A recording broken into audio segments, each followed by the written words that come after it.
ನಾನು ಬಡವಿ ಆತ ಬಡವ, ಒಲವೇ ನಮ್ಮ ಬದುಕು, ಬಳಸಿಕೊಂಡೆ ವದನೆ ನಾವು, ಅದಕ್ಕೂ ಇದಕ್ಕೂ ಎದಕ್ಕೂ ಅನ್ನೋ ಕವಿ ಮಾತುಗಳು ಕೇಳೋದಕ್ಕಷ್ಟೇ ಚಂದ. ಇವತ್ತಿನ ಕಾಲದಲ್ಲಿ ಬರೀ ಒಲವಲ್ಲೇ ಬದುಕೋ ಜೋಡಿಗಳನ್ನ ಎಲ್ಲಿ ಹುಡುಕ್ಬೇಕೋ ಗೊತ್ತಿಲ್ಲ. ಒಲವಿರಬೇಕು ನಿಜ, ಆದ್ರೆ ಒಲವಿನಷ್ಟೇ ಹಣನೂ ಇರಬೇಕು. ಹಾಗಿದ್ರೆ ಬದುಕಾಗೋದು ಅನ್ನೋದು ಇವತ್ತಿನ ಮಾತು. ನಾವು 4 ಜನರ ಸಮಕ್ಕೆ ಬದುಕಬೇಕು ಅಂತ ಅನ್ಕೊಳ್ಳೋದೇ ತಪ್ಪ? ಖಂಡಿತ ತಪ್ಪಲ್ಲ. ಆದ್ರೆ ನಮ್ಮ ಬದುಕಿನ ಗುಣಮಟ್ಟನ ಏರಿಸ್ಕೋಬೇಕು. ನಾವು 4 ಜನರ ಸಮಕ್ಕೆ ಬದುಕಬೇಕು ಅನ್ನೋ ಹಠಕ್ಕೆ ಬಿದ್ದು ಜೀವನದಲ್ಲಿ ತುಂಬಾ ಸಲ ನಾವು ಏನೆಲ್ಲ ಕಳ್ಕೊಂಡ್ಬಿಡ್ತೀವಿ. ರಶ್ಮಿ ಮತ್ತು ಶ್ರೀಕಾಂತ್ ಜೊತೆಯಾಗೆ ಬದುಕಬೇಕು ಅಂತ ತೀರ್ಮಾನ ಮಾಡ್ತಾರೆ. ಆದ್ರೆ ಮನೇಲಿ ಅವ್ರ ಮದುವೆಗೆ ಒಪ್ತಾರ ಅನ್ನೋ ಆತಂಕ ಅವ್ರದ್ದು. ಶ್ರೀಕಾಂತ್, ನಮ್ಮಿಬ್ರು ಮದ್ವೆಗೆ ನಮ್ಮ ಅಪ್ಪ ಅಮ್ಮ ಖಂಡಿತ ಒಪ್ಪೋದಿಲ್ಲ. ಒಪ್ಕೊಳ್ಳಲ್ಲ ಅಂತ ನೀನೇ ಯಾಕೆ ಅನ್ಕೋತೀಯ? ಯಾಕೆ ಅಂದ್ರೆ ನಮ್ಮ ಅಪ್ಪನ ತಂಗಿ ಮಗ ರವಿಗೆ ಕೊಟ್ಟು ಮದ್ವೆ ಮಾಡ್ಬೇಕು ಅಂತ ಮುಂಚೆಯಿಂದನೂ ಆಸೆ ಇದೆ ಅವ್ರಿಗೆ. ಅವ್ರಿಗೆ ಆಸೆ ಇರ್ಬೋದು, ಆದ್ರೆ ನಿನ್ಗೆ ಇಷ್ಟ ಇಲ್ವಲ್ಲ. ನಿನ್ ಮನ್ಸಿನ ಆಸೆ ಏನೋ ಅಂತ ಅವ್ರಿಗೆ ತಿಳಿಸು. ಅವ್ರ ಹತ್ರ ಮಾತಾಡು, ಒಪ್ಕೊಂಡೇ ಒಪ್ಕೋತಾರೆ. ನಿನ್ ಗೊತ್ತಿಲ್ಲ ಶ್ರೀಕಾಂತ್, ನಮ್ಮಪ್ಪ ಒಂದು ಮೊಂಡ್ ಹಠ. ನೀನ್ ಬೇರೆ ಹೆಚ್ಚಿಗೆ ಸಂಬಳ ತಗೋತಾ ಇಲ್ಲ, ಹೆಚ್ಚಿಗೆ ಓದಿಲ್ಲ ಅಂತ ನಿನ್ನ ಖಂಡಿತ ಒಪ್ಪೋದಿಲ್ಲ. ಮಾತಾಡೋಕ್ಕಿಂತ ಮುಂಚೆ ನಾವೇ ಯಾಕೆ ತೀರ್ಮಾನ ಮಾಡೋದು? ನಾನೇ ನಿಮ್ಮ ಮನೆಗೆ ಬಂದು ಮಾತಾಡ್ತೀನಿ ಇರು. ಅಯ್ಯೋ ಬೇಡ ಶ್ರೀಕಾಂತ್, ನೀನೆಲ್ಲಾದ್ರೂ ಬಂದ್ಬಿಟ್ರೆ ನಮ್ಮಪ್ಪ ನಿನ್ನನ್ನು ಹೊಡೆದಾಕೆ ಬಿಡ್ತಾರೆ ಅಷ್ಟೇ. ಹಾಗಂತ ಎದುರ್ಕೊಂಡಿರಕ್ಕಾಗುತ್ತಾ? ಯಾವತ್ತೋ ಒಂದಿನ ಈ ವಿಷಯ ಮಾತಾಡ್ಲೇಬೇಕು ತಾನೆ? ಬೇಡ, ನಾನೇ ಮಾತಾಡ್ತೀನಿ. ಏನಾಗುತ್ತೋ ನೋಡೇ ಬಿಡೋಣ. ಬೇಗ ಮಾತಾಡು ರಶ್ಮಿ. ನಂಗಂತೂ ನಿನ್ ಬಿಟ್ಟು ಬದುಕಿರೋ ಶಕ್ತಿ ಇಲ್ಲ.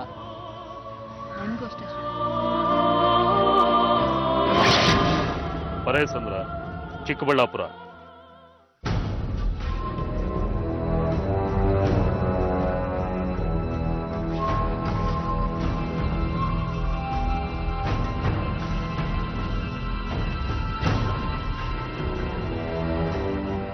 ಎಲ್ಲೋಗಿದ್ಯಮ್ಮ?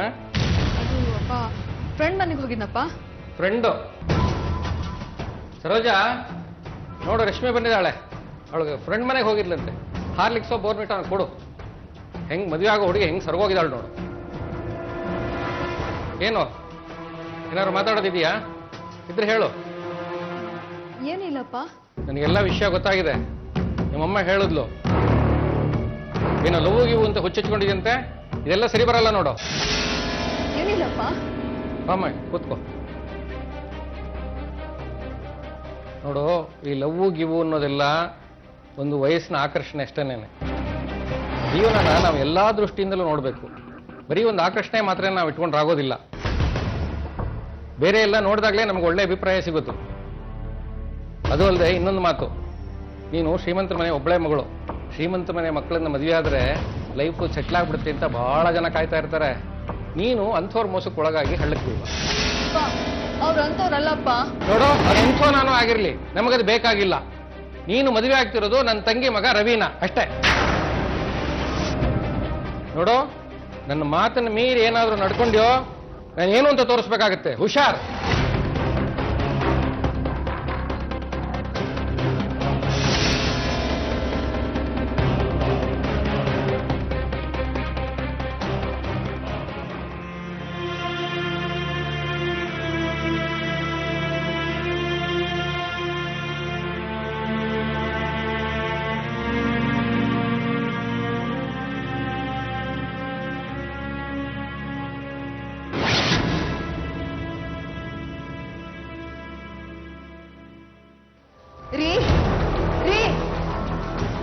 ಏನೇ ಅದು? ಯಾಕೆ ಕೂಗ್ತಾ ಇದೆಯಾ? ನಮ್ ರಶ್ಮಿ ಎಲ್ಲೋ ಕಾಣಿಸ್ತಾ ಇಲ್ಲ ರೀ.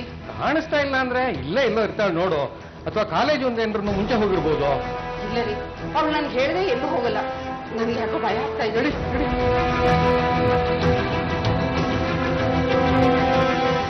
ಬಟ್ಟೆ ಗಿಟ್ಟೆ ಏನಾದ್ರು ತಗೊಂಡು ಹೋಗಿದ್ದಾಳೆ ನೋಡೆ.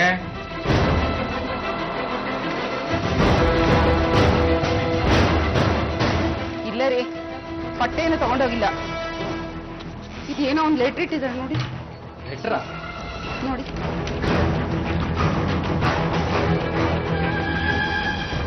ಮನೆ ಬಿಟ್ಟು ಓಡ್ ಹೋಗಿದ್ದಾಳೆ. ಎನ್ನೇನೆ ಪಡ್ಕೊಂಡೆ ನಿನ್ಗೆ. ಗಂಟೆ ಖಂಡಿಟ್ ನೋಡ್ಕೊಂತ ನೋಡಿ ಇವತ್ತು ಏನಾಗಿದೆ ಗತಿ. ಅದಕ್ಕೆ ನಾನೇನ್ರಿ ಮಾಡ್ಲಿ? ಬೆಳೆದಿರೋ ಮಗಳನ್ನ 24 ಗಂಟೆ ನಾನು ಹಿಡಿದಿಟ್ಕೊಳಕ್ಕಾಗುತ್ತೇನ್ರಿ? ನನಗೆ ಹೇಳ್ತಿರಲ್ಲ, ಆ ಕೆಲಸ ನೀವೇ ಮಾಡ್ಬೋದಾಗಿತ್ತಲ್ಲ. ಮಾಡ್ತೀನಿ, ಏನ್ ಮಾಡ್ಬೇಕು ಅದನ್ನೇ ಮಾಡ್ತೀನಿ. ನೋಡ್ತಾ ಇರು.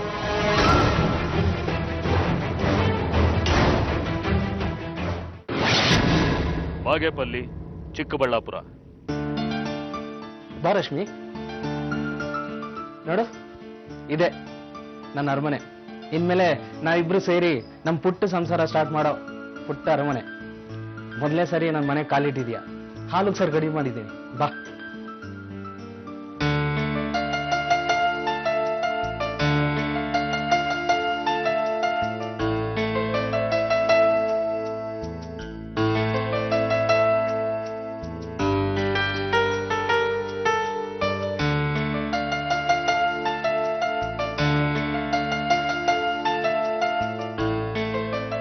ನೋಡು, ಇದೇ ತರ ನಮ್ಮಿಬ್ಬರ ಸಂಸಾರದಲ್ಲಿ ಯಾವಾಗ್ಲೂ ಪ್ರೀತಿ ವಿಶ್ವಾಸ ಹುಕ್ಕಿ ಹರಿತಾ ಇರ್ಬೇಕು.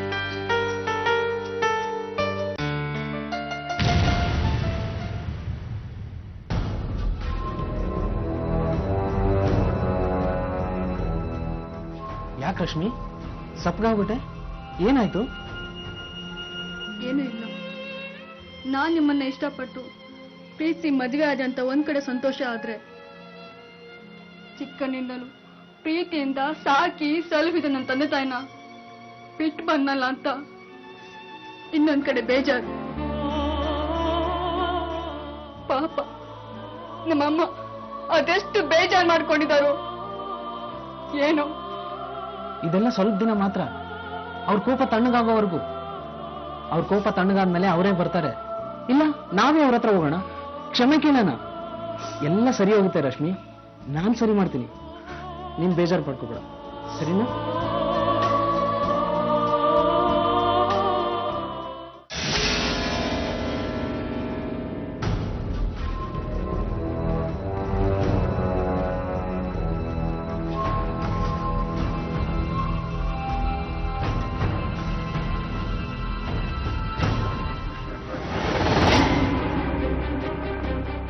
ಎಲ್ರಿ ಸಿಕ್ಕದ್ಲಾ?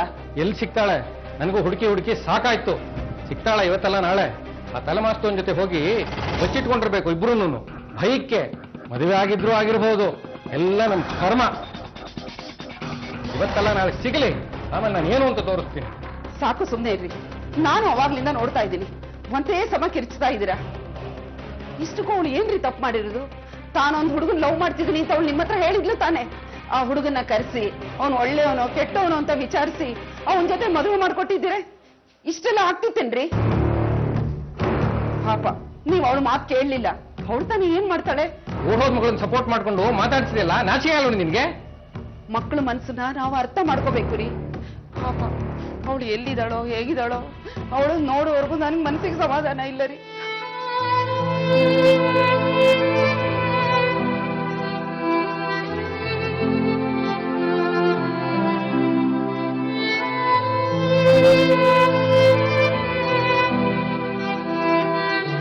ಕೊನೆಗೂ ರಶ್ಮಿಯ ತಂದೆ ಒಪ್ಪದೆ ಹೋಗಿದ್ರಿಂದ ಅವರಿಬ್ರು ಕದ್ದು ಮದುವೆ ಆಗ್ಬೇಕಾಯ್ತು. ತಂದೆ ತಾಯಿಗೆ ಒಬ್ಬಳೆ ಮಗಳಾದ ರಶ್ಮಿಗೆ ಶ್ರೀಕಾಂತ್ನ ಹೇಗಾದ್ರೂ ಮಾಡಿ ತನ್ನ ತಂದೆ ಒಪ್ಕೊಳ್ಳೋ ಹಾಗೆ ಮಾಡೋ ಹಠ. ಶ್ರೀಕಾಂತ್ ತನ್ನ ತಂದೆಯಷ್ಟೇ ಸ್ಥಿತಿವಂತನಾದ್ರೆ, ಆರ್ಥಿಕವಾಗಿ ಅವನ ಸ್ಥಿತಿ ಉತ್ತಮವಾದ್ರೆ ತಂದೆ ಅವನನ್ನು ಒಪ್ಕೋತಾರೆ ಅನ್ನೋ ನಂಬಿಕೆ ರಶ್ಮಿದು. ಅದಕ್ಕೋಸ್ಕರ ಅವನ ಜೊತೆ ಕೈ ಜೋಡಿಸೋದಕ್ಕೂ ಸಿದ್ಧವಾಗ್ತಾಳೆ. ಅವನ ಮುಂದೆ ಈ ವಿಚಾರನ ಪ್ರಸ್ತಾಪನೂ ಮಾಡ್ತಾಳೆ.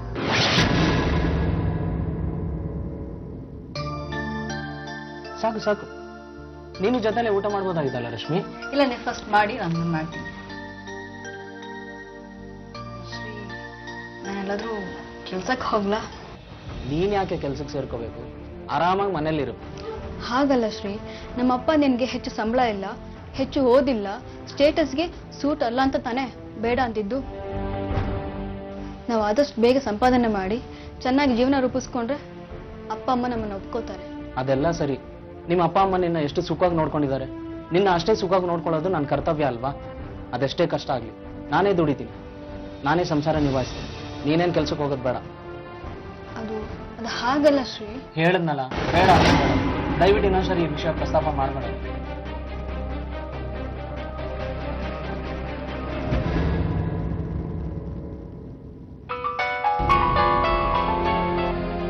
ಹಲೋ ಹಲೋ ರಶ್ಮಿ, ನಾನು ರವಿ ಮಾತಾಡ್ತಾ ಇರೋದು.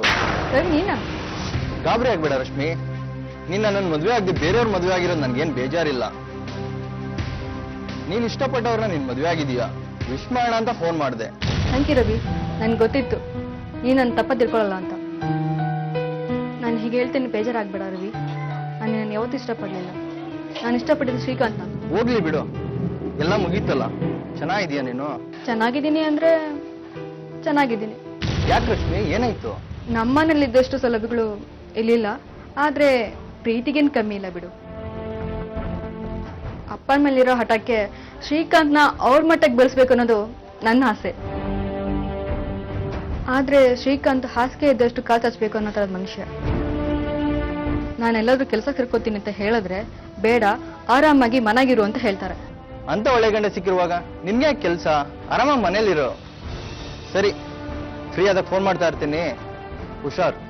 ಓಕೆ ರವಿ, ಬಾಯ್.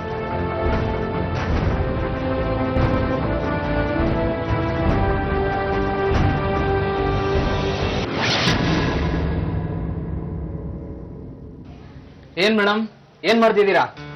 ಬಂದ ಶ್ರೀ, ನೋಡಿ ಪೇಪರ್ ನೋಡಿ. ಏನು ನಿಮ್ ತಂದೆ ನೀನ್ ಕಾಣೆ ಆಗಿದ್ಯಾ ಅಂತ ಅಡ್ವರ್ಟೈಸ್ಮೆಂಟ್ ಏನಾದ್ರು ಕೊಟ್ಟಿದಾರ ಹೆಂಗೆ? ಅದ್ ಹಾಗಲ್ಲ ಶ್ರೀ, ಮನೇಲೆ ಕೂತ್ಕೊಂಡು ಕ್ಯಾಂಡಲ್ ಮಾಡ್ಕೊಟ್ರೆ ದುಡ್ಡು ಕೊಡ್ತಾರಂತೆ.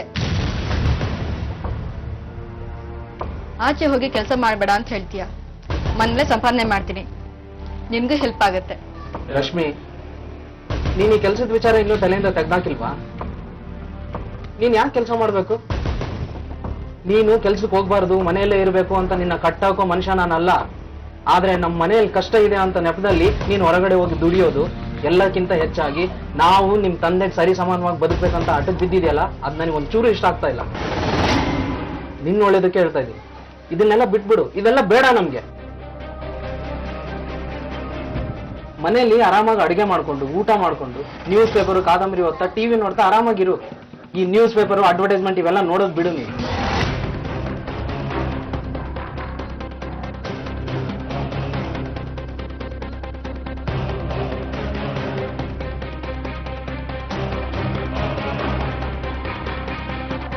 ರಶ್ಮಿ ಅದೆಷ್ಟೇ ಸಲ ಈ ವಿಚಾರವಾಗಿ ಪ್ರಸ್ತಾಪ ಮಾಡಿದ್ರು ಶ್ರೀಕಾಂತ್ ಒಂದೇ ಉತ್ತರ. ತಂದೆ ಮನೆಯಲ್ಲಿ ಸುಖವಾಗಿ ಬೆಳೆದ ರಶ್ಮಿ ತನಗೋಸ್ಕರ ದುಡಿಯೋದಕ್ಕೆ ಹೋಗಬಾರ್ದು, ಕಷ್ಟಪಡಬಾರ್ದು ಅನ್ನೋದು ಅವನ ಆಸೆ. ಆದ್ರೆ ರಶ್ಮಿ ಹಠಾನೇ ಬೇರೆ. ಅವಳು ತನ್ನ ಪಾಡಿಗೆ ತಾನು ಕೆಲಸದ ಬೇಟನ ಮುಂದುವರಿಸ್ತಾ ಇರ್ತಾಳೆ. ಹಲೋ, ನಾನು ರಶ್ಮಿ ಅಂತ 6 hours ಪಾರ್ಟ್ ಟೈಮ್ ಕೆಲಸ ಅಂತ ಪೇಪರ್ನಲ್ಲಿ ಆ್ಯಡ್ ಕೊಟ್ಟಿದ್ರಿ, ಅದನ್ನ ನೋಡ್ಕೊಂಡು ಫೋನ್ ಮಾಡಿದ್ದೀನಿ ಸರ್ ನಾನು. ಹೌದಮ್ಮ, 24 ಗಂಟೆಲಿ ನೀವು ಯಾವಾಗ ಬೇಕಾದ್ರೂ ಕೆಲಸ ಮಾಡ್ಬೋದು. ಅದು ಯಾವ ಥರ ಕೆಲಸ ಸರ್?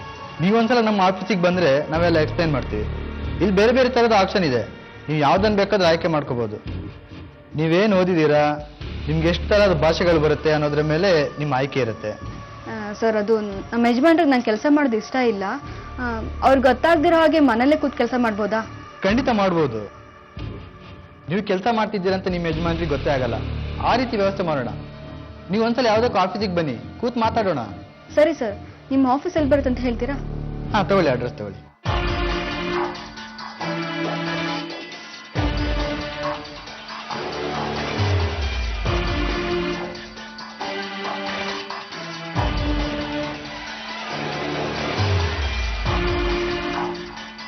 ಹಾಂ, ಓಕೆ ಸರ್.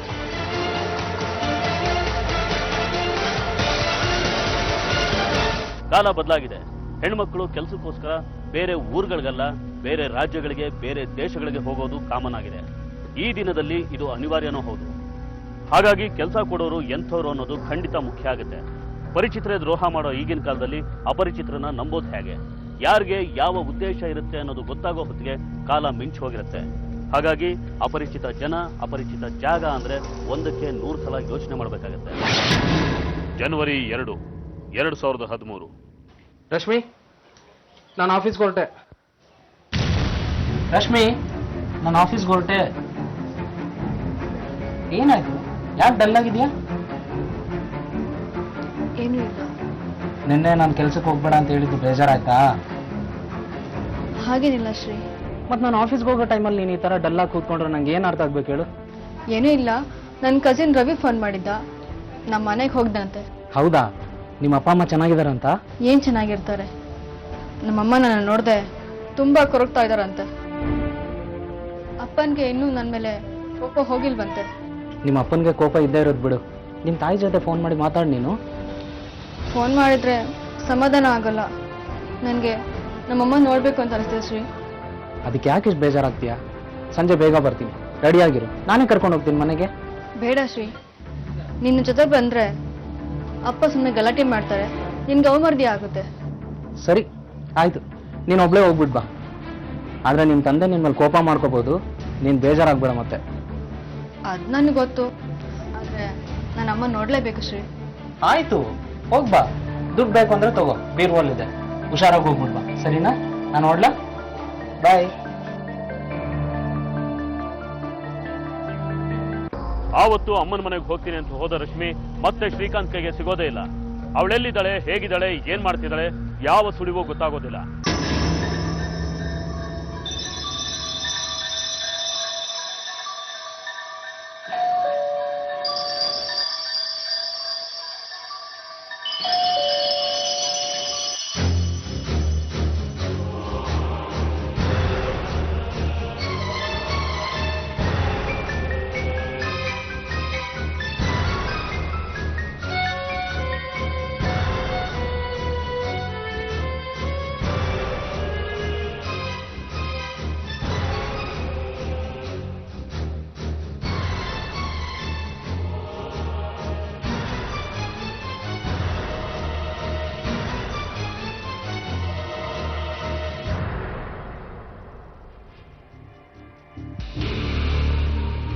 ಇಷ್ಟೊತ್ತಾಯ್ತು, ಇಷ್ಟೊತ್ತಿಗೆ ಬರ್ಬೇಕಾಗಿತ್ತಲ್ಲ.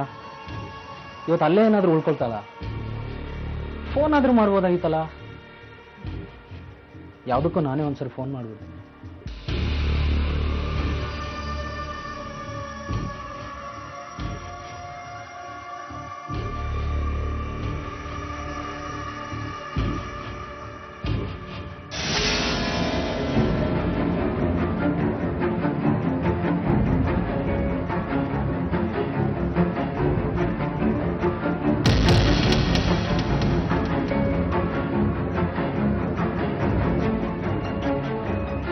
ಯಾಕೆ ರಿಸೀವ್ ಮಾಡ್ತಾ ಇಲ್ಲ ಇವಳು?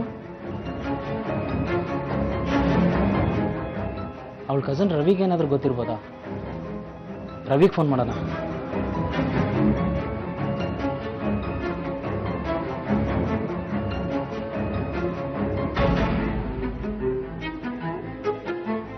ಹಲೋ ಹಲೋ, ಹೇಳಿ ಯಾರು?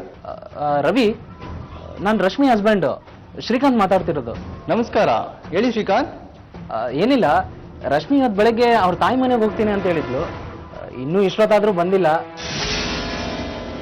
ನನಗೆ ಅವಳ ಮನೆ ಫೋನ್ ನಂಬರು ಗೊತ್ತಿಲ್ಲ. ಅವಳು ಇವತ್ತು ಅಲ್ಲೇ ಏನಾದರೂ ಇದ್ದಾಳ ಅಂತ. ಇಲ್ವಲ್ಲ, ಮಧ್ಯಾಹ್ನ ಎಲ್ಲ ಅಲ್ಲೇ ಇದ್ದೆ. ರಶ್ಮಿ ಅಲ್ಲಿಗೆ ಬಂದಿಲ್ಲ. ಬಂದೇ ಇಲ್ವಾ? ಮತ್ತೆ ಎಲ್ಲಿ ಹೋಗ್ಲು? ಯಾಕೆ ಗಾಬರಿ ಆಗ್ತೀರಾ? ಮಾರ್ಕೆಟ್ಗೂ ಎಲ್ಲ ಹೋಗಿರ್ಬೇಕು, ಒಂದು ಫೋನ್ ಮಾಡಿ ನೋಡಿ. ಇಲ್ಲ ರವಿ ಅವರೇ, ನಾನು ಫೋನ್ ಮಾಡ್ತಲೇ ಇದ್ದೀನಿ, ಅವಳು ರಿಸೀವ್ ಮಾಡ್ತಾ ಇಲ್ಲ. ಸಾಮಾನ್ಯವಾಗಿ 6 ಗಂಟೆ ಮೇಲೆ ಅವಳು ಎಲ್ಲಿಗೂ ಹೋಗೋದೇ ಇಲ್ಲ, ನಾನು ಬರೋದನ್ನೇ ಕಾಯ್ತಾ ಇರ್ತಾಳೆ. ಇವತ್ತು ಸರಿ, ಗಾಬರಿ ಆಗಬೇಡಿ, ನಾನು ಅಲ್ಲೇ ಬರ್ತೀನಿ, ಇಬ್ರು ಹುಡ್ಕೋಣ. ಸರಿ ರವಿ, ಪ್ಲೀಸ್ ಬೇಗ ಬನ್ನಿ.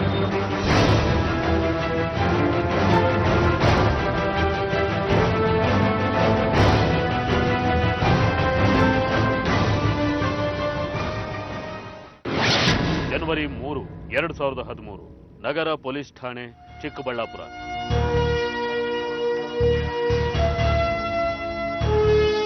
ನಮಸ್ಕಾರ ಸರ್. ನಮಸ್ಕಾರ, ಏನಾಗಬೇಕಾಗಿತ್ತು? ಒಂದು ಕಂಪ್ಲೇಂಟ್ ಕೊಡಬೇಕಾಗಿತ್ತು ಸರ್. ಕೂತ್ಕೊಳ್ಳಿ. ಏನು ಕಂಪ್ಲೇಂಟ್? ಸರ್, ನನ್ನ ಮಗಳನ್ನ ಶ್ರೀಕಾಂತ್ ಅನ್ನೋನು ಮೋಸ ಮಾಡಿ ಮದುವೆ ಮಾಡಿ ಕರ್ಕೊಂಡು ಹೋಗಿದ್ದಾನೆ ಸರ್. ಈಗ ಇದ್ದಕ್ಕಿದ್ದ ಹಾಗೆ ಕಾಣ್ತಾ ಇಲ್ಲ ಅಂತ ಹೇಳ್ತಾ ಇದ್ದಾನೆ ಸರ್. ಏನಾಯ್ತು ಅಂತ ಸ್ವಲ್ಪ ಡೀಟೇಲ್ ಆಗಿ ಹೇಳಿ. ನಿಮ್ಮ ಮಗಳು ಶ್ರೀಕಾಂತ್ ಮದುವೆ ಆಗೋದು ನಿಮ್ಗೆ ಇಷ್ಟ ಇರಲಿಲ್ವಾ? ಹೌದು ಸರ್, ಅವಳು ಶ್ರೀಕಾಂತ್ ಜೊತೆ ಮದುವೆ ಆಗೋದು ನನಗೆ ಇಷ್ಟ ಇರಲಿಲ್ಲ ಸರ್. ಆದರೆ ಅವಳು ಓಡೋಗಿ ಮದುವೆ ಆಗಿದ್ದಾಳೆ. ನಾನು ಸಾಕಷ್ಟು ಕಡೆ ಹುಡುಕಿ ಸುಮ್ಮನಾಗಿದ್ದೀನಿ. ಆದರೆ ಇವತ್ತು ಬೆಳಗ್ಗೆ ಇದ್ದಕ್ಕಿದ್ದ ಹಾಗೆ ತಾನೇ ಫೋನ್ ಮಾಡಿ ಅವಳು ಕಾಣಿಸ್ತಾ ಇಲ್ಲ, ನಿಮ್ಮನೆಗೇನಾದ್ರು ಬಂದಿದ್ದಾಳೆ ಅಂತ ಕೇಳ್ತಾ ಇದ್ದಾನೆ ಸರ್. ನನಗೆ ಯಾಕೋ ಅನುಮಾನ ಸರ್, ಅವಳನ್ನ ಕರ್ಕೊಂಡೋಗಿ ಚಿನ್ನ ದುಡ್ಡು ಎಲ್ಲ ಕಿತ್ಕೊಂಡು ಏನಾದ್ರು ಮಾಡ್ಬಿಟ್ನ ಅಂತ ನಂಗೆ ಭಯ ಆಗ್ತಿದೆ ಸರ್. ಛೇ, ಆ ಥರ ಯೋಚನೆ ಮಾಡಬೇಡಿ. ಒಂದು ಕಂಪ್ಲೇಂಟ್ ಬರ್ಕೊಟ್ಟೋಗಿ ಅವನ್ನ ಕರೆದು ಎನ್ಕ್ವೈರಿ ಮಾಡ್ತೀವಿ. ಹೋಗ್ತಾ ಅಲ್ಲಿ ಕಂಪ್ಲೇಂಟ್ ಬರ್ಸ್ಕೊಂಡು. ರಶ್ಮಿ ಹೀಗೆ ಕಾಣೆ ಆಗಿರೋದಕ್ಕೆ ಶ್ರೀಕಾಂತೆ ಕಾರಣ ಅಂತ ರಶ್ಮಿ ತಂದೆ ಪೊಲೀಸರಿಗೆ ಕಂಪ್ಲೇಂಟ್ ಕೊಡ್ತಾರೆ. ಗಂಡನೇ ಹೆಂಡತಿನ ಕೊಂದಿರೋ ಅದೆಷ್ಟೋ ಪ್ರಕರಣಗಳನ್ನ ನೋಡಿರೋ ಪೊಲೀಸರಿಗೆ ಇದು ತೀರಾ ವಿಚಿತ್ರ ಅನ್ಸಲ್ಲ. ರಶ್ಮಿ ತಂದೆ ಮಾತಲ್ಲಿ ಅವ್ರು ಕೊಟ್ಟಿರೋ ಕಂಪ್ಲೇಂಟ್ ಅಲ್ಲಿ ಒಂದು ಪಾಯಿಂಟ್ ಇದೆ ಅಂತ ಅವ್ರಿಗೂ ಅನ್ಸುತ್ತೆ. ಅದೇ ಅನುಮಾನದ ಮೇಲೆ ಶ್ರೀಕಾಂತ್ನ ವಿಚಾರಣೆ ಮಾಡ್ತಾರೆ. ಸರ್, ಏನ್ ಸರ್ ಇದು?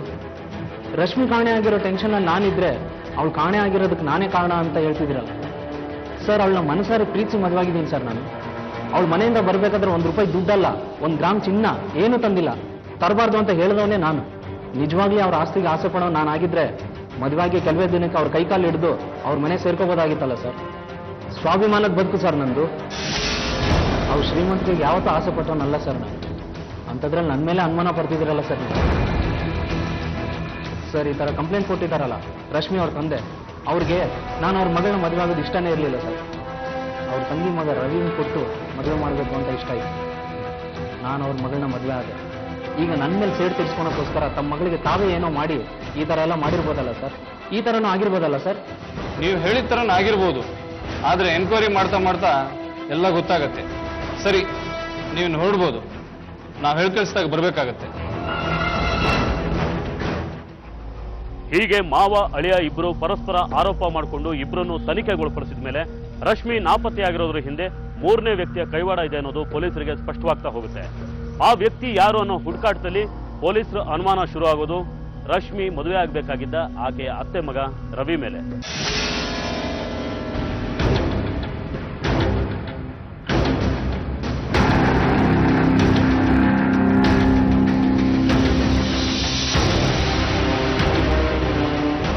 ಅಪ್ಪನ ಮೇಲಿರೋ ಹಠಕ್ಕೆ ಶ್ರೀಕಾಂತ್ನ ಅವ್ರ ಮಟ್ಟಕ್ಕೆ ಬೆಳೆಸ್ಬೇಕು ಅನ್ನೋದು ನನ್ನ ಆಸೆ.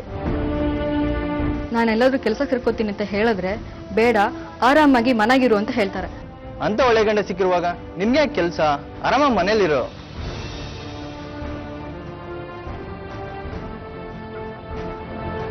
ರವಿ ಕೊಟ್ಟ ಸಣ್ಣ ಮಾಹಿತಿ ಹಾಗೂ ರಶ್ಮಿಯ ಫೋನ್ ಕರೆಗಳಿಂದ ಸಿಕ್ಕ ಮಾಹಿತಿಯಿಂದ ಈ ಪ್ರಕರಣ ಒಂದು ತಿರುವಿಗೆ ಬಂದು ನಿಲ್ಲುತ್ತೆ.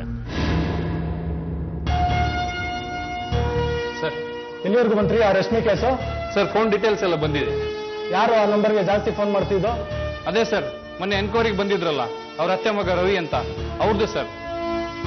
ಅದ್ ಬಿಟ್ರೆ ಬೇರೆ ಒಂದು ನಂಬರಿಂದ ಈ ನಂಬರ್ಗೆ ಜಾಸ್ತಿ ಕಾಲ್ ಬಂದಿರೋ ಸರ್. ಅದ್ಯಾರ ನಂಬರ್ ಗೊತ್ತಾಯ್ತಾ? ಗೊತ್ತಾಯ್ತು ಸರ್, ರಾಜೇಶ್ ಅಂತ ಅವನ ಹೆಸರು. ಅವನ ಯಾಕೆ ಆ ನಂಬರ್ಗೆ ಜಾಸ್ತಿ ಫೋನ್ ಮಾಡ್ತಿದ್ದ? ಇವಳಿಗೂ ಅವ್ರಿಗೂ ಏನ್ ಸಂಬಂಧ? ಗೊತ್ತಿಲ್ಲ ಸರ್. ಸರಿ, ಕರ್ಚಿ ವಿಚಾರಣೆ ಮಾಡೋಣ. Yes sir.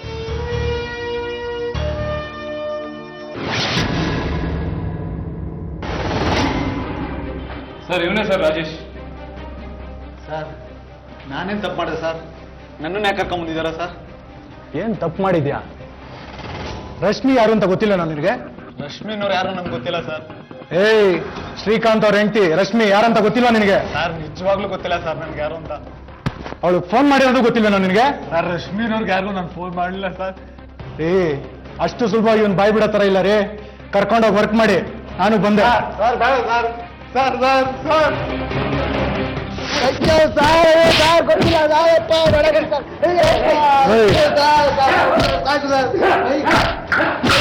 ಬಾಯ್ ಬಿಟ್ನನ್ರಿ? ಇಲ್ಲ ಸರ್. ರಶ್ಮಿ ಯಾರಂತ ಗೊತ್ತಿಲ್ಲ ನಿನಗೆ? ನಿಜವಾಗ್ಲೂ ಗೊತ್ತಿಲ್ಲ ಸರ್. ಬಿಸಿನೀರು ರೆಡಿ ಆಗಿದೇನ್ರಿ? ತಗೊಂಬನ್ನಿ, ಬಾಯ್ ಬಿಡ್ತಾನೆ. ಹೇಳ್ತೀನಿ ಸರ್, ಹೇಳ್ತೀನಿ ಸರ್. ಹೇಳು. ಲಕ್ಷ್ಮೀನವ್ರು ನನ್ನ ಪರಿಚಯ ಸರ್, ನಮ್ಮೂರು ಬರ್ತಾರೆ ಸರ್. ಅವ್ರು ಒಂದಿನ ಯಾವುದೋ ಇಂಟರ್ವ್ಯೂ ಅಂತ ಬರ್ತಿದ್ರು ಸರ್, ಅದು ಸಿಕ್ಕಿದ್ರು ಸರ್.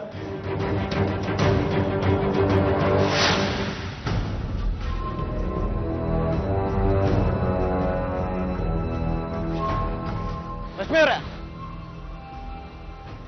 ಏನ್ ನೀವಿಲ್ಲಿ? ಚೆನ್ನಾಗಿದ್ದೀರಾ? ನಾನ್ ಚೆನ್ನಾಗಿದ್ದೀನಿ. ಏನ್ರಿ, ಮದುವೆ ಆಯ್ತಾ ನಿಮ್ಗೆ? ಹಾ ಹೌದು, ಶ್ರೀಕಾಂತ್ ಜೊತೆ ಲವ್ ಮ್ಯಾರೇಜ್.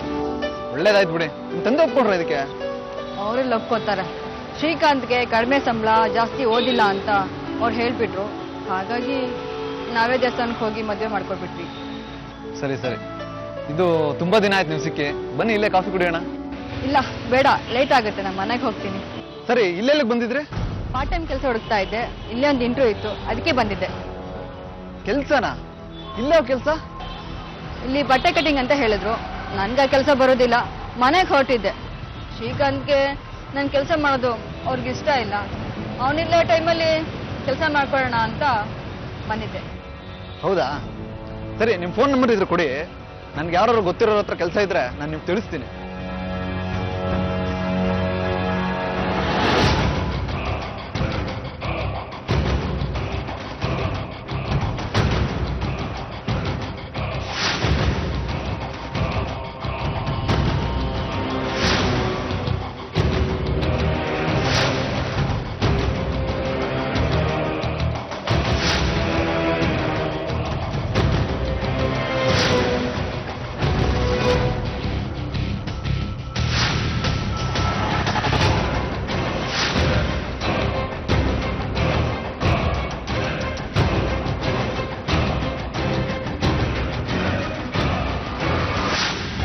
ಅವತ್ತು ಆ ಹುಡುಗಿ ಜೊತೆ ಮಾತಾಡೋದನ್ನ ಫಾತಿಮಾ ಹೇಗೋ ನೋಡ್ಬಿಟ್ಟಿದ್ದಾರೆ ಸರ್.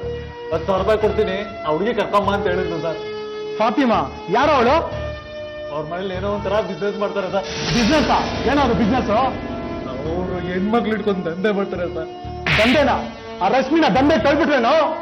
ಇಲ್ಲ ಸರ್, ನಾನು ಕರ್ಕೊಂಡೋಗಿ ಬಿಟ್ಟೆ ಅಷ್ಟೇ ಸರ್. ಅದೇನ್ ಮಾಡಿದ್ರೆ ನನ್ಗೆ ಗೊತ್ತಿಲ್ಲ ಸರ್.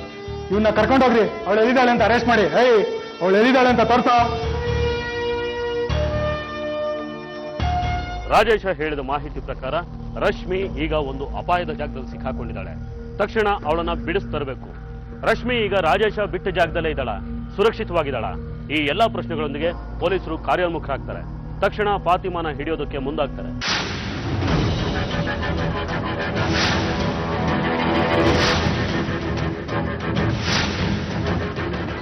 ಯಾವುದೋ ಮನೆ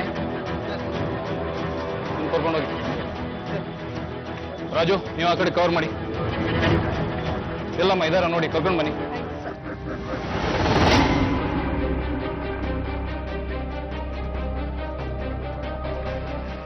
ಇಲ್ಲಿ ಫಾತಿಮಾ ಅಂದ್ರೆ ನೀವೇನಾ?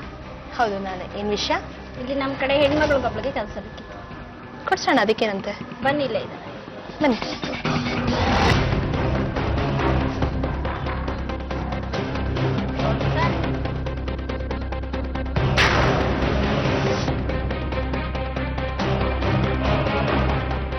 ಹೇಳಿ ಸರ್, ಏನ್ ವಿಷಯ? ಹೇಳ್ತೀವಿ. ಯಾರದಮ್ಮ ದುಡ್ಡಿದು? ಸರ್ ನಂದು ಸರ್. ಏನ್ ಕೆಲಸ ಕೊಡ್ತೀನಿ ಅಂತ ಕರೆದಿದ್ದಾಳ? ಹಾ ಹೌದು ಸರ್. ಮನೇಲಿ ತುಂಬಾ ಬಡತನ, ಸಹಾಯ ಮಾಡ್ತೀನಿ ಅಂತ ಹೇಳಿದ್ರು. ಹೇಳಿ ನಂಬ್ಕೊಂಡ್ರೆ ಕೆಲಸ ಸಿಗಲ್ಲ, ಮಾನಾರಾಜ್ ಆಗ್ಬಿಡ್ತಾಳೆ. ಹೋಗಮ್ಮ ಮನೆಗೆ, ಹೋಗ್ ಹೋಗ್. ಯಾಕೆ ಸರ್? ಯಾಕೆ ಆ ಹುಡುಗಿನ ಹಾಕಳಿಸ್ಬಿಟ್ರಿ? ಏಯ್, ಎಲ್ಲಿ ರಶ್ಮಿ? ಯಾವ ರಶ್ಮಿ? ನಂಗೆ ಯಾವ ರಶ್ಮಿನೂ ಗೊತ್ತಿಲ್ಲ. ಬಡ ಹೆಣ್ಮಕ್ಳು ಎಷ್ಟೊಂದ್ ಜನ ಕೆಲಸ ಕೇಳ್ಕೊಂಡು ಬರ್ತಾರೆ ಸರ್. ನನಗೆ ಗೊತ್ತಿರೋ ಕಡೆ ಕೆಲಸ ಕೊಡಿಸಿ ಸಮಾಜ ಸೇವೆ ಅಂತ ಮಾಡ್ತಾ ಇದ್ದೀನಿ. ಅಷ್ಟೊಂದ್ ಜನ ಹೆಣ್ಮಕ್ಳಲ್ಲಿ ರಶ್ಮಿ ಯಾರು, ರಾಧಿಕಾ ಯಾರು ಅಂತ ನೆನ್ಪಿಟ್ಕೊಳ್ಳೋದು ತುಂಬಾ ಕಷ್ಟ ಸರ್. ಹೌದೌದು, ಕಷ್ಟ ಆಗತ್ತೆ. ಹಾಗಾದ್ರೆ ರಶ್ಮಿ ಯಾರಂತ ನಿಮ್ಗೆ ಗೊತ್ತಿಲ್ಲ? ಇಲ್ಲ ಸರ್, ನನಗೆ ಗೊತ್ತಿಲ್ಲ. ರಾಜು, ತಗೊಂಬನ್ನಿ ಅವನ್ನ.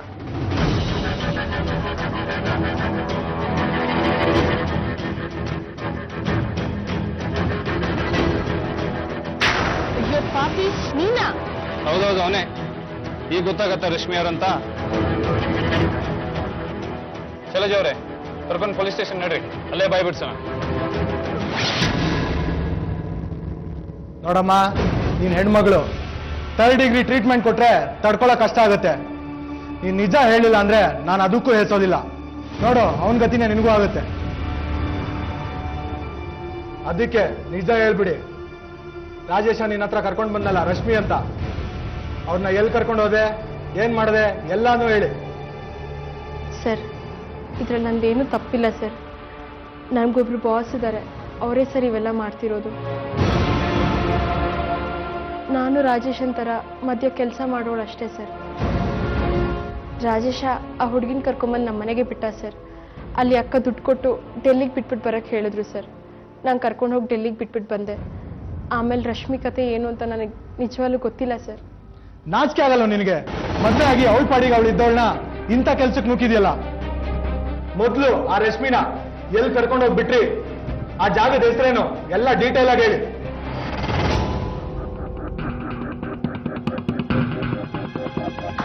ಹೇಳ.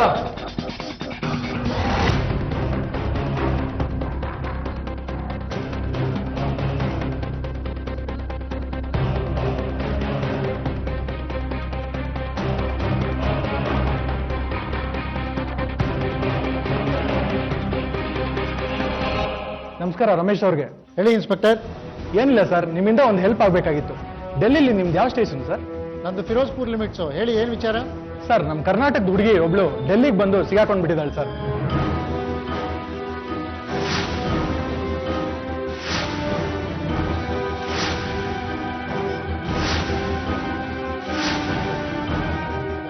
Okay sir, thank you. ಸರಿ, ಕರ್ಕೊಂಡು ನಡೀರಿ ಅವ್ರನ್ನ.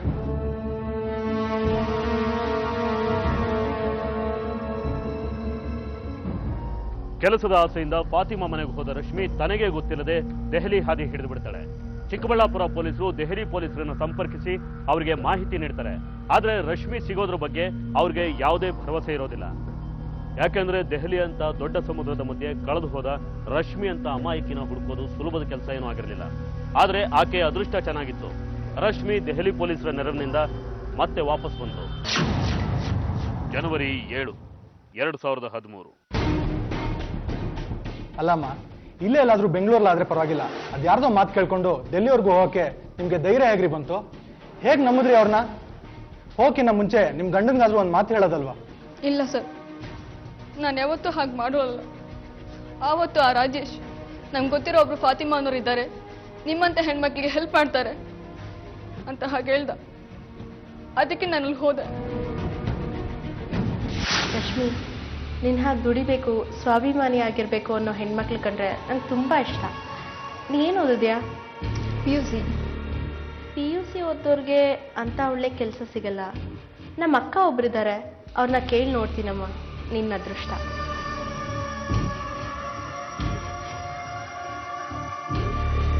ಹಲೋ ಅಕ್ಕ, ನಾನು ಇಲ್ಲಿ ರಶ್ಮಿ ಅನ್ನೋ ಒಂದು ಹುಡುಗಿ ಬಂದಿಯಾಳೆ, ಅವಳಿಗೊಂದು ಕೆಲಸ ಬೇಕಿತ್ತು ಅಕ್ಕ. ಹಾಂ, ಹೌದಾ? ಹಾಗಾದ್ರೆ ನಾನೇ ಕರ್ಕೊಂಡು ಬರ್ತೀನಿ. ಥ್ಯಾಂಕ್ ಯು ಕಾ. ರಶ್ಮಿ, ನೀನು ತುಂಬ ಅದೃಷ್ಟವಂತೆ. ಇಲ್ಲೇ ಒಂದು ಸಾಫ್ಟ್ವೇರ್ ಕಂಪ್ನಿಲಿ ಕೆಲಸ ಇದೆಯಂತೆ. ಅಕ್ಕ ಹೇಳಿದ್ರೆ ಮುಗೀತು, ನಿನಗೆ ಕೆಲಸ ಸಿಕ್ತ ಹಾಗೇನೆ. ಆದರೆ ಡೆಲ್ಲಿ ನೀನೊಂದು ಇಂಟರ್ವ್ಯೂ ಅಟೆಂಡ್ ಮಾಡಬೇಕಾಗತ್ತೆ. ಡೆಲ್ಲಿಗ ನಂಗಲ್ಲಿ ಹೋಗೋಕ್ಕಾಗಲ್ಲ. ನಾನೇ ಕರ್ಕೊಂಡು ಹೋಗ್ತೀನಿ ನಿನ್ನ. ನಮ್ಮ ಯಜಮಾನ್ರು ಒಪ್ಪಲ್ಲ. ಅವ್ರಿಗೆ ಯಾಕೆ ಹೇಳಕ್ಕೆ ಹೋಗ್ತೀಯಾ? ಹೀಗೆ ಹೋಗಿ ಹಾಗೆ ಬಂದ್ಬಿಡೋಣ. ಇಂಥ ಬಂಗಾರದಂಥ ಕೆಲಸ ಸಿಕ್ಕಿದೆ ಅಂದರೆ ಅವರು ತುಂಬ ಖುಷಿ ಪಡ್ತಾರೆ. ಆದರೂ ನೀನು ತವ್ರ ಮನೇಲಿ ಇದೆಯಾ ಅಂತ ತಾನೇ ನಿಮ್ಮ ಮನೆಯವ್ರು ಅಂದ್ಕೊಂಡಿದ್ದಾರೆ. ನೀ ಅಲ್ಲೇ ಇರ್ತೀಯ ಅಂತ ಅಂದ್ಕೊಳ್ತಾರೆ ಬಿಡು. ಬಂಗಾರದಂಥ ಅವಕಾಶ ಇದು, ಎಂಥ ಓದ್ದೋರ್ಗೂ ಸಿಗಲ್ಲ. ಹೋಗ್ಬಿಟ್ಟು ಬಂದ್ಬಿಡೋಣ, ಏನಂತೀಯ? ಆಯ್ತು. ನಿಜ ಹೇಳ್ತೀನಿ ಸರ್, ನನಗೆ ಅವ್ರ ಮಾತು ನಿಜ ಅನ್ನಿಸ್ತು. ನಾನು ಯಾಕೆ ಅವ್ರು ನಂಬಿದೆ ಅಂತ ನನಗೆ ಗೊತ್ತಾಗ್ಲಿಲ್ಲ ಸರ್. ಮಾತೆ ಅಮ್ಮ, ಮಾತೆ ಅವ್ರ ಬಂಡವಾಳ. ನಿಮ್ಮ ಹೆತ್ತ ತಾಯಿಗಿಂತ ಜಾಸ್ತಿ ಪ್ರೀತಿ ತೋರಿಸ್ತಾರೆ. ನೀವು ಹೆಣ್ಮಕ್ಳು ಮನೇಲಿ ಹೇಳ್ದೆ ಕೇಳದೆ ಏನೇನೋ ಮಾಡ್ಕೊಂತೀರಾ, ಈ ತರ ತೊಂದರೆ ಸಿಗಾಕೊಂತೀರಾ. ನಿಮ್ಮ ಅದೃಷ್ಟ ಚೆನ್ನಾಗಿತ್ತು, ಬಚಾವಾಗಿ ಬಂದ್ರಿ. ಏನೇ ಮಾಡೋದಿದ್ರು ಇನ್ಮೇಲೆ ಹೇಳ್ಬಿಟ್ಟು ಮಾಡಿ, ಇಲ್ಲಾಂದ್ರೆ ಈಗ ಆಯ್ತಲ್ಲ ಅದೇ ಪಜಿತಿ ಆಗುತ್ತೆ. ಸರಿ, ಹೊರಡಿ.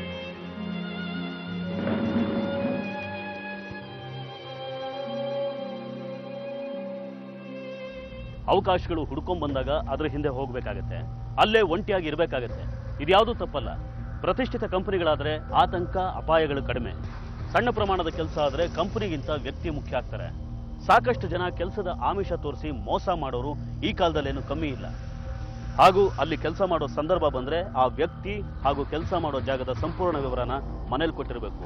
ಅಲ್ಲಿ ಏನಾದರೂ ಹೆಚ್ಚು ಕಮ್ಮಿ ಆಗೋ ಸಂದರ್ಭ ಇದ್ರೆ ಅಥವಾ ಅಂತ ಅನುಮಾನಗಳು ಬಂದ್ರೆ ತಕ್ಷಣ ಹತ್ತಿರದ ಪೊಲೀಸ್ ಸ್ಟೇಷನ್ಗೆ ತಿಳಿಸ್ಬೇಕಾಗತ್ತೆ. ಕೆಲಸ ಹುಡುಕೋ ಧಾವಂತದಲ್ಲಿ ಬದುಕನ್ನ ಕಳ್ಕೊಳ್ಳೋದು ಬೇಡ ಅನ್ನೋದು ನಮ್ಮ ಕಾಳಜಿ. ರಶ್ಮಿ ಅದೃಷ್ಟ ಚೆನ್ನಾಗಿತ್ತು, ಮತ್ತೆ ಸಿಕ್ಕಿತ್ತು. ಇಲ್ದಿದ್ರೆ ಇಂಥ ಒಂದು ಉದಾಹರಣೆ ಮತ್ತೆ ನಮ್ಮ ಮುಂದೆ ಬರ್ದೇ ಇರಲಿ ಅಂತ ಹೇಳ್ತಾ ಇವತ್ತಿನ ಸಂಚಿಕೆನ ಇಲ್ಲಿಗೆ ಮುಗಿಸ್ತಾ ಇದೀವಿ. ಮುಂದಿನ ಸಂಚಿಕೆಯಲ್ಲಿ ಮತ್ತೊಂದು ವಿಭಿನ್ನ ಕುತೂಹಲಕಾರಿ ಸತ್ಯಕಥೆಯೊಂದಿಗೆ ಮತ್ತೆ ನಿಮ್ಮ ಮುಂದೆ ಬರ್ತೀವಿ. ನಾವು ಕತೆ ಹೇಳ್ತೀವಿ, ನೀವೆಚ್ಚರವಾಗಿರಿ. ಅಪರಾಧ ಸತ್ಯ ಘಟನೆಗಳ ಆಧಾರಿತ ಜನಪ್ರಿಯ ಕಾರ್ಯಕ್ರಮ ಕ್ರೈಮ್ ಫೈಲ್. ಅತ್ಯಂತ ಕಡಿಮೆ ಅವಧಿಯಲ್ಲೇ ಹೆಚ್ಚು ವೀಕ್ಷಕ ಹಾಗೂ ಅಭಿಮಾನಿಗಳನ್ನು ಸಂಪಾದಿಸಿರುವ ಕ್ರೈಮ್ ಫೈಲ್ ಸಮಾಜಕ್ಕೆ ಉತ್ತಮ ಸಂದೇಶವನ್ನು ಕೂಡ ನೀಡ್ತಾ ಇದೆ. ಈ ಕ್ರೈಮ್ ಫೈಲ್ ತಂಡದ ವತಿಯಿಂದ ಇದೇ ಫೆಬ್ರವರಿ 9ರಂದು ಶಾಮನೂರು ಶಿವಶಂಕರಪ್ಪ ಪಾರ್ವತಮ್ಮ ಸಮುದಾಯ ಭವನ ದಾವಣಗೆರೆಯಲ್ಲಿ ಸಂವಾದ ಕಾರ್ಯಕ್ರಮವನ್ನು ಹಮ್ಮಿಕೊಳ್ಳಲಾಗಿತ್ತು.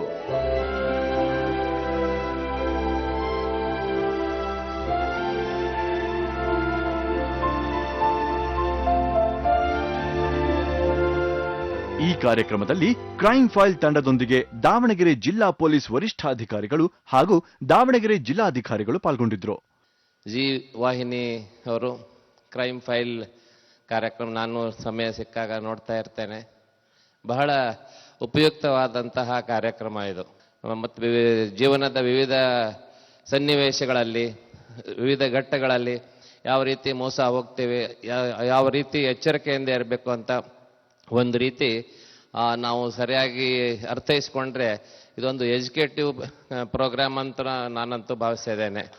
ಆದ್ದರಿಂದ ಅದು ಇವತ್ತು ನಮ್ಮ ದಾವಣಗೆರೆ ಜಿಲ್ಲೆಗೆ ಬಂದು ಈ ಸಂವಾದ ಕಾರ್ಯಕ್ರಮ ಏರ್ಪಾಡು ಮಾಡಿದ್ದಾರೆ. ಜಿಲ್ಲೆಯ ಎಲ್ಲ ಜನತೆಯ ಪರವಾಗಿ ಜಿ ವಾಹಿನಿಯವರಿಗೆ ನನ್ನ ಹೃತ್ಪೂರ್ವಕ ಅಭಿನಂದನೆಗಳು ಹಾಗೂ ಧನ್ಯವಾದಗಳು. ಯಾವುದೊಂದು ಘಟನೆ ನಡೆದಿದ್ರೆ ಅದ್ರಿಗೆ ಪಾಸಿಟಿವ್ ಆಗಿ ನೆಗೆಟಿವ್ ಆಗಿ ಎಕ್ಸಾಕ್ಟ್ ಘಟನೆ ಏನು ನಡೆದಿದೆ ಅದರ ಯಾತ್ರ ವ್ಯಭಿಕರಣ ಆದರೂ ಅದು ಮಾಧ್ಯಮದಲ್ಲಿ ಎಲ್ಲರಿಗೂ ಗೊತ್ತಿರ್ತದೆ. ಬಟ್ ಆದರೂ ಆ ಘಟನೆ ಏನು ನಡೆದಿದೆ, ಸತ್ಯಾಂಶ ಏನೇನು ಇರ್ತವೆ ಮತ್ತು ಅದರಿಂದ ಜನರ ಮೇಲೆ ಏನೇನು ಇಂಪ್ಯಾಕ್ಟ್ ಆಗ್ತವೆ, ಅದರದ್ದು ಯಾತ್ರಾ ನಾವು ಕರೆಕ್ಟಾಗಿ ಜನರಿಗೆ ತೋರಿಸಿದ್ರೆ ಮತ್ತು ಮುಂದಿನ ಅಂತ ಅವಾಯ್ಡ್ ಮಾಡಲಿಕ್ಕೆ ನಮ್ಮ ಕಡೆ ನಾವು ಏನೇನ ಮಾಧ್ಯಮ ಮಿತ್ರರ ಕಡೆಯಿಂದ ಏನೇನ ಸೊಸೈಟಿಗೆ ಯೋಗದಾನ ಕೊಡಬಹುದು ಆ ನಿಟ್ಟಿನಲ್ಲಿ ಜಿ ಕನ್ನಡ ಅವರು ಈ ಅಂಥ ಪ್ರೋಗ್ರಾಮ್ ಮಾಡಿಕೊಂಡು ಅವ್ರದ್ದು ಸೊಸೈಟಿಗೆ ಏನು ಯೋಗದಾನ ಕೊಡ್ತಾ ಇದ್ದಾರೆ ಅದು ತುಂಬಾ ಸರಾಹನೀಯ. ಕ್ರೈಮ್ ಫೈಲ್ ಈ ಕಾರ್ಯಕ್ರಮದ ನಿರ್ವಾಹಕ ಸಿದ್ದಪ್ಪ ಕಾಳೋಜಿ ಕಾರ್ಯಕ್ರಮದ ಉದ್ದೇಶ ವಿವರಿಸಿದರು. ನಾವು ತೋರಿಸುವಂತ ಈ ಕಾರ್ಯಕ್ರಮದಲ್ಲಿ ಯಾವುದೇ ಒಂದು ವೈಭವೀಕರಣ ಇರೋದಿಲ್ಲ. ಪೊಲೀಸ್ FIR ಕಾಪಿ ಆಗಿರ್ಬೋದು, ಆಮೇಲೆ ಪೊಲೀಸ್ ವಿಕ್ಟಿಮ್ಸ್ಗಳ ಹೇಳಿಕೆ ಆಗಿರ್ಬೋದು, ಆಮೇಲೆ ಚಾರ್ಜ್ ಶೀಟ್ ಆಗಿರ್ಬೋದು, ಜೊತೆಗೆ ನ್ಯಾಯಾಲಯದ ತೀರ್ಪುಗಳಾಗಿರ್ಬೋದು, ಇವನ್ನೆಲ್ಲ ಆಧರಿಸಿ ಸುಮಾರು ಒಂದು ಕತೆಗೆ 1 ತಿಂಗಳ ಕಾಲ ಸಂಶೋಧನೆ ಮಾಡಿ ನಂತರವೇ ಆ ಕತೆಗಳನ್ನು ನಾವು ಆಯ್ಕೆ ಮಾಡ್ಕೋತೀವಿ ಪ್ರಸಾರ ಮಾಡೋದಕ್ಕಾಗಿ. ಪ್ರತಿಯೊಂದು ಕಥೆಯಲ್ಲೂ ಒಂದಿಲ್ಲ ಒಂದು ಸಾಮಾಜಿಕ ಸಂದೇಶವನ್ನ ಕೊಡ್ತೀವಿ. ಯಾಕಂದ್ರೆ ಈ ಕಾರ್ಯಕ್ರಮದಲ್ಲಿ ಒಂದು ಸಣ್ಣ ವಿಷಯಗಳನ್ನ ನಾವು ತುಂಬಾ ವಿಸ್ತೃತವಾಗಿ ಹೇಳೋದ್ರಿಂದ ಪ್ರತಿಯೊಬ್ಬ ವ್ಯಕ್ತಿಯು ಈ ಕಾರ್ಯಕ್ರಮ ನೋಡಿದವರು ಈ ಆಗುವಂತ ಅಪರಾಧ ಘಟನೆಗಳನ್ನ ಯಾವ ರೀತಿ ತಡಿಬಹುದು ಅನ್ನೋ ಒಂದು ಸಣ್ಣ ಅವರಿಗೆ ನೆರವು ದೊರೆತನ್ನೋದು ನಮ್ಮ ಆಶಯ. ಈ ಸಂವಾದದಲ್ಲಿ ದಾವಣಗೆರೆ ಜಿಲ್ಲೆಯ ಅನೇಕ ಸಂಘ ಸಂಸ್ಥೆಗಳ ಸದಸ್ಯರು ಮತ್ತು ಕಾಲೇಜು ವಿದ್ಯಾರ್ಥಿಗಳು ಪಾಲ್ಗೊಂಡಿದ್ರು. ಕ್ರೈಮ್ ಫೈಲ್ನ ವ್ಯವಸ್ಥಾಪಕ ಮತ್ತು ನಿರೂಪಕರಿಗೂ ಕೂಡ ನಾನು ವಿನಂತಿಯನ್ನು ಮಾಡ್ಕೊಳ್ತೀನಿ. ಮೊದಲನೇದಾಗಿ ಈ ಇತ್ತೀಚಿನ ದಿನಗಳಲ್ಲಿ ನಮ್ಮ ಮಹಿಳೆಯರ ಮೇಲೆ ಭಾಳ ಅಗೌರವಕರವಾದಂಥ ಕ್ರೂರ ಘಟನೆಗಳು ನಡೀತಾ ಇರ್ತಕ್ಕಂಥದ್ದನ್ನು ನಾವು ನೋಡ್ತಾ ಇದ್ದೇವೆ. ಅದನ್ನು ನೀವು ಇದು ಆಗಬಾರ್ದು ಅಂತ ಒಂದು ರೀತಿ ಒಳಗೆ ತೋರಿಸೋದ್ರ ಜೊತೆಗೆ ಇನ್ನೊಂದು ಕಡೆಗೆ ಏನೋ ಒಂಥರ ಅದಕ್ಕೆ ಒತ್ತು ಕೊಡೋವಂಥ ಜನರನ್ನು ನಾವು ನೋಡ್ತಾ ಇದ್ದೇವೆ. ಅದಕ್ಕೆ ನಾನು ತಮ್ಮ ಒಂದು ಜೀವನ ಮೂಲಕ ಪೋಷಕ ವರ್ಗದವರಿಗೆ ಅದು ಕನಿಷ್ಠ ಈ 7ನೇ ತರಗತಿಯಿಂದ ಮೇಲೆ ಬರುವಂಥ ಏನು ವಯಸ್ಸಿನ ಹೆಣ್ಮಕ್ಳು ಇರ್ತಾರೆ ಅವರಿಗೆ ಕನಿಷ್ಠ ಇದೇ ರೀತಿಯಾದಂಥ ಬಟ್ಟೆಗಳನ್ನು ಧರಿಸುವಂಥ ಒಂದು ಪ್ರಯತ್ನವನ್ನು ತಮ್ಮ ವಾಹಿನಿ ಮೂಲಕ ಅವರಿಗೆ ಸಂದೇಶವನ್ನು ಕೊಡಬೇಕು ಅಂತೇಳಿ ನಾನು ವಿನಂತಿಯನ್ನು ಮಾಡ್ಕೊಳ್ತೇನೆ. ಉಮೇಶ್ ಅವರಿಗೆ ಧನ್ಯವಾದಗಳು. ಸರ್, ಖಂಡಿತ ನಾವು ನಿಮ್ಮ ಸಲಹೆ ಸೂಚನೆಗಳನ್ನು ನಮ್ಮ ಕಾರ್ಯಕ್ರಮದ ಮೂಲಕ ದಾವಣಗೆರೆ ಜಿಲ್ಲಾ ಪೊಲೀಸ್ ವರಿಷ್ಠರಿಗೆ ತಿಳಿಸುವಂಥ ಒಂದು ಕೆಲಸವನ್ನ ಮಾಡ್ತೀವಂತ ನಾನು ನಿಮಗೆ ಆಶ್ವಾಸನೆ ಕೊಡ್ತೇನೆ. ನಾನು ಸುಮಾರು ಕ್ರೈಮ್ ಫೈಲ್ಗಳನ್ನು ನೋಡ್ತಾ ಇದ್ದೇನೆ. ಅಲ್ಲಿ ನೀವು ಮೆಸೇಜ್ ನೀಡ್ತೀರಿ ಅಂತ ಹೇಳ್ತೀರಿ, ಖಂಡಿತ ಅದರಲ್ಲಿ ಎಲ್ಲಿಯೂ ಮೆಸೇಜ್ಗಳು ಕಾಣ್ತಾ ಇಲ್ಲ ಅಲ್ಲೇ. ಯಾಕಂದ್ರೆ ಒಂದು ಉದಾಹರಣೆ ಹೇಳ್ತೇನೆ. ಈ ಬಂಟ್ವಾಳದಲ್ಲಿ ಏನೇನಾರು ಚಿಕ್ಕಮ್ಮನ ಮಗಳನ್ನ ದೊಡ್ಡಮ್ಮನ ಮಗ ಲವ್ ಮಾಡಿ ಅದನ್ನ ಆಸ್ಪತ್ರೆಗೆ ಕರ್ಕೊಂಡೋಗಿ ಅಮ್ಮನನ್ನ 5 ತಿಂಗಳು ಗರ್ಭಿಣಿ ಅಂತ ಹೇಳಿ ಆಸ್ಪತ್ರೆಗೆ ಕರ್ಕೊಂಡೋಗ ಅಲ್ಲಿ ಡೂಪ್ಲಿಕೇಟ್ ಡಾಕ್ಟರ್ ಅದನ್ನೆಲ್ಲ ಮಾಡಿದಾಗ ಅಂಥದ್ರಲ್ಲಿ ಮೆಸೇಜ್ ಏನಿದೆ? ನಡೀತಾ ಇರುವಂತ ಕ್ರೈಮ್ನ ನಾವು ತೋರಿಸ್ತೀವಿ ಸರ್. ನಡೀತಾ ಇರುವಂತ ಕ್ರೈಮೇ ಒಂದು ಮೆಸೇಜ್ ನಿಮಗೆ. ಯಾಕೆ ಅಂದ್ರೆ ನೀವು ಎಚ್ಚರವಾಗಿರ್ಬೇಕು. ನೀವು ನಿಮ್ಮ ಇದರಲ್ಲಿ ಆ ಥರ ಆಗೋದು ಬೇಡ, ಆ ಥರ ಆಗಬಾರ್ದು, ಅದನ್ನು ಒಪ್ಕೊಳ್ಳೋಣ. ಆದರೆ ಈ ಥರ ನಡೀತಾ ಇದೆ, ಈ ಥರ ಇದೆ ಪ್ರಪಂಚ, ಈ ಥರ ಇದೆ, ಈ ಥರ ನಡೀತಾ ಇದೆ ಕ್ರೈಮು. ನೀವು ಎಚ್ಚರವಾಗಿರಿ. ಈ ಥರ ಆಗದೆ ಇರೋ ಥರ ಅಪರಾಧಕ್ಕೆ ತಡೆ ಅನ್ನೋದಕ್ಕಿಂತ ಹೆಚ್ಚಾಗಿ ನಮ್ಮಲ್ಲಿ ನಾವು ಜಾಗೃತರಾಗಬೇಕಾಗಿದೆ, ಅವೇರ್ನೆಸ್ ಮೂಡಬೇಕಾಗಿದೆ. ಈ ಅವೇರ್ನೆಸ್ನ ನಾವು ಸಮುದಾಯಕ್ಕೆ ಈ ಥರ ಒಂದು ಚಾನಲ್ ಮೂಲಕ, ವಾಹಿನಿಯ ಮೂಲಕ ಕೊಡ್ತಾ ಇದ್ದೀರಲ್ಲ, ತುಂಬಾ ಧನ್ಯವಾದಗಳು ನಿಮಗೆ. Thank you. ಕಾರ್ಯಕ್ರಮದ ಕೊನೆಗೆ ಮಹಿಳೆಯರಿಗೆ ಸ್ವಯಂ ರಕ್ಷಣೆ ಕುರಿತು ಕರಾಟೆ ಪಟುಗಳಿಂದ ಪ್ರದರ್ಶನ ಏರ್ಪಡಿಸಲಾಗಿತ್ತು.